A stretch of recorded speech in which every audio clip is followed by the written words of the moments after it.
I do find it amazing that a lot of people can't speak well. I find that truly amazing. If you don't have the ability to project your thoughts to other people, I don't know how you're going to be successful in life. The reason I refuse to learn another language is because I haven't learned English yet. There's words I don't know, and English is the most profitable language for me to know. So I'm going to learn English. If I want to spend time learning a language, I'll read the English dictionary. I'm not going to learn another language and start stuttering like a dummy. But there are people who've been speaking English their entire life and they can't even speak it. It's actually a pet peeve of mine. You know when you said earlier about being rich allows you to say no? I'm going to be very honest. I am the worst person to pitch to. I get people trying to pitch me for business and I'm the worst. Because if you're a vegan, no. If you turn up in a Prius or a Tesla, no. I have nothing against Tesla, don't ban me, Elon. But if somebody cannot project their ideas to me succinctly, I instantly just dislike them. Because maybe I have ADHD, maybe I'm too busy, I don't know what it is, but I don't have time for your ums and ahs. I don't have time for it. So if I'm sitting in a meeting and somebody goes, we're gonna start with, and this is how people speak. You're a full-grown man, and you can't finish a sentence without saying or ah in the only language you know. You've been speaking it for 40 years. It bothers me. It's a pet peeve of mine. It irks me. Occasionally, we make mistakes, fine, whatever. But if you actually listened to most people speak, that's how most people communicate with the world. You wonder why you can't convince a girl to sleep with you? Your tits are nice. Dummy! You're a dummy! No wonder you can't make any money. You're an idiot. This is people. They're and on their way through life.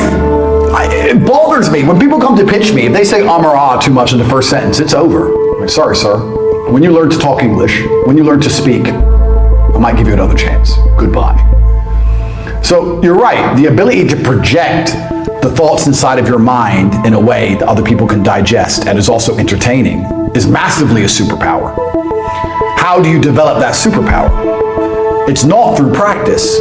People think it's practice. Practice doesn't make perfect. The person who ums and ahs at 48 has been practicing his whole life.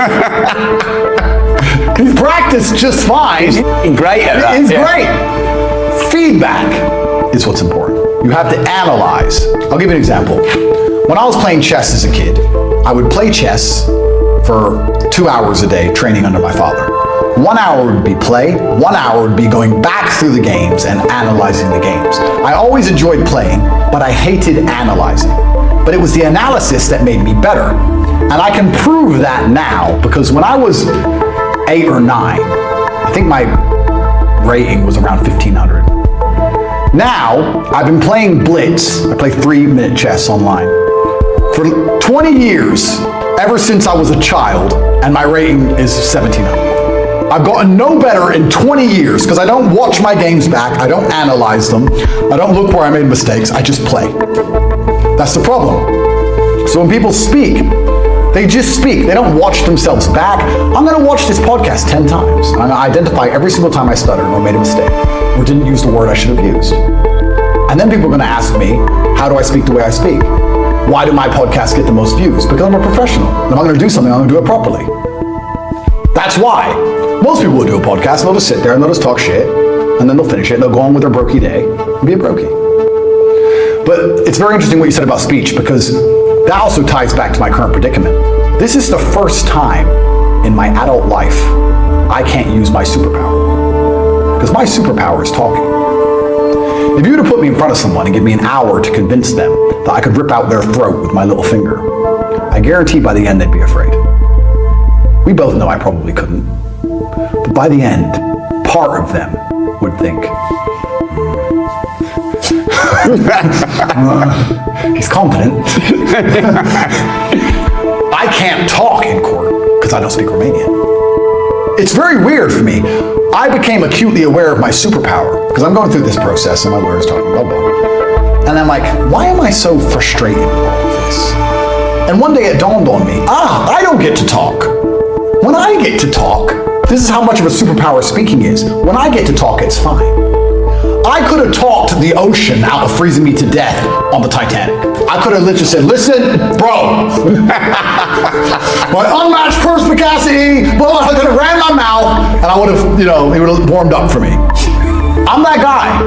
I can't talk now. So it's very frustrating. So it's interesting you say how it's a superpower. It certainly is, because I've even realized it in this current predicament I'm in, how important it is to be able to speak. And the fact there are people going through the world today who want to be successful and want to have all these amazing things, and they only speak English, and they communicate in English, and they try and get other people to understand their ideas in English, and they can't speak English. Born to lose. Born to lose. How do they say you get perfect at something? Practice. But that's a lie. And you know why it's a lie? Because everyone says I'm an amazing speaker, but we've all been speaking our whole lives. Most of you have been speaking you've been speaking longer than me. So why am I better? What's the difference? You watch yourself. I watch myself. Feedback. Study. If you don't study, you won't get better. I'll give you an example.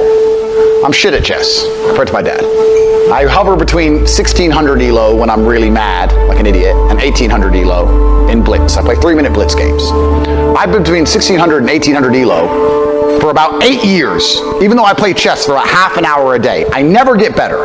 Why? Because I never analyze the games. When my dad would train me, we'd sit down and do the boring analysis. Why? What could you have done? It's the analyze, it's the feedback that makes you better. Why, as a fighter, if you just spar every day, will you never be good? Because you don't train. It's feedback that makes you good at things, not practice. You have to practice, then feedback, always. And communication is one of the most important things because it's something you do every single day, all of the time. If you're going to get good at one thing, you may as well get good at the thing you do most often. And you're all talking all the time. So you may as well get good at it. So you have to analyze yourself. That's the reason I said this and ah thing. To make it difficult for you, I understand it's nervous. I understand you're up here and you're talking in front of people and it's nerve-wracking. But you should be going through your life in general, catching yourself doing it and not allowing yourself to do it. Because that feedback, it won't take long. It'll take 3 months until you find a way to just stop saying it. And it's so unique that you don't realize how many people you're speaking to who do it until you stop. It's like saying, have you ever seen a red car and you drive down the road and every car's red? When I sit and listen to somebody, I'm literally listening to them thinking, fuck you now. You've been speaking your whole life. You're a dummy. Right? Because I don't do it anymore. So it's a pet peeve of mine almost. But you have to self-analyze yourself all of the time. Don't allow yourself to get away with it when you're not in this environment. It sounds like a small thing, but I'm telling you, when you can compendiously, concisely explain your point of view, when you can do what I do, which is machine gun 5 points at once, especially in a debate, it's very hard to argue against me. If you give me a minute, I've made 5 points and linked it into 2 older points, and I've hinted at a future point. And now you have to counter that. And you're like, you're a misogynist. You can't argue with me. That's why the BBC got wrecked. So you have to be very good. If I was saying on my BBC interview, it would have been over. I could have said the same things with a couple ums and ahs, it would have been over. I'm the worst man in the world. So it's battle, it's war. So I want you to all become very, very good with your speech. Because it's an easy thing. It's not difficult. It's not fighting. You're not getting hit. Stop saying stop saying ah. How do you structure it? You need a pause to think. So what I will do is, I will either literally take a pause and stop. And a lot of that is body language to allow yourself to be given the time to do that. Well, the second thing I'll do if I make a mistake is I'll repeat myself. So I'll say something like, there's an example. So I'll say.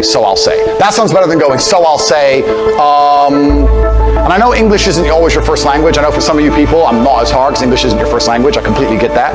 It's also the reason I refuse to speak another language because I speak English so well, but I don't want to degrade. If you want to speak to me, you speak to me in my language. It's my battlefield, I win. But English is the language of the world, so you may as well get very, very good at it. And it will translate to all of your personal relationships. Your arguments will become shorter. You'll make more money. Everything is from communication. That's why I have a stick, and that's why I have a pet peeve for ums and ahs. Because it's the easiest way to just improve your overall status. Because you also come across extremely confident when you don't use and ah. You look like you know exactly what you're talking about when you don't use and ah. If I say what's 2 plus 2 and you go 4, you look dumb. If I say what's 2 plus 2 and you go 4, you look smart. But makes you look like an idiot. So it's a pet peeve of mine. I just said it's twice. I just did it.